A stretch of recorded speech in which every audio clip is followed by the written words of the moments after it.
टूटी चप्पल ने एक लड़के की जिंदगी बदल दी। कैसे? कुछ समय पहले राजस्थान के एक छोटे से गांव में रहता था एक लड़का अर्जुन। उसके पिता मजदूरी करते थे, माँ बचपन में ही छोड़कर चली गई थी। घर में बस वो, पिता और उसकी बड़ी बहन मीरा।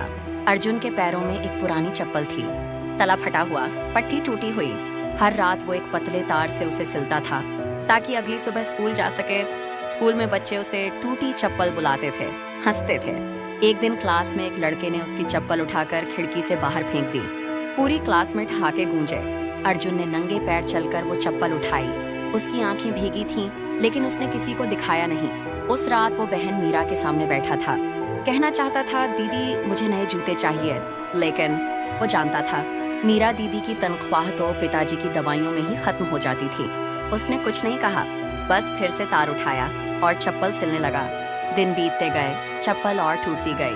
तार के निशान उसकी उंगलियों पर पड़ गए, लेकिन अर्जुन ने कभी शिकायत नहीं की। मीरा हर रात देखती थी भाई की उंगलियों पर तार के कटे हुए निशान, लेकिन अर्जुन कभी कुछ नहीं बोलता था।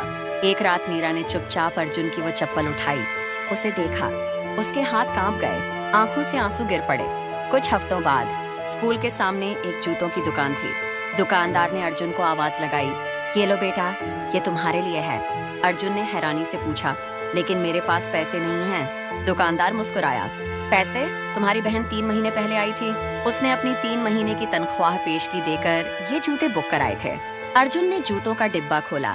अंदर एक छोटी चिट्ठी थी मीरा की हैंडराइटिंग में, मेरे भाई को अब कोई टूटी चप्पल नहीं बुलाएगा। उसके घुटने जमीन पर टिक गए, सीने में एक हुक उठी और उसकी आंखों से वो आंसू बहे जो उसने महीनों से रोके हुए थे। वो भागता हुआ घर पहुंचा। मीरा रसोई में खड़ी थी। अर्जुन ने कुछ नहीं कहा, बस उसके पैर छुए और फूट फूट कर रो पड़ा। मीरा ने उसे गले लगाया और बोली, तू मेरी जान है, तुझे तकलीफ में देखकर मैं कैसे चुप रहती। 20 साल बाद अर्जुन अब एक बड़ी कंपनी का मालिक है। हर साल वो 10,000 जोड़ी जूते गरीब बच्चों को दान करता है, लेकिन हर जूते के डिब्बे में एक छोटा सा तार रखा होता है। जब लोग पूछते हैं ये तार क्यों, तो अर्जुन मुस्कुराता है और कहता है, ये तार मुझे याद दिलाता है कि एक बहन ने अपना सब कुछ दे दिया ताकि उसका भाई सिर उठाकर चल सके। आपकी एक सब्सक्राइब किसी की उम्मीद बन सकती है।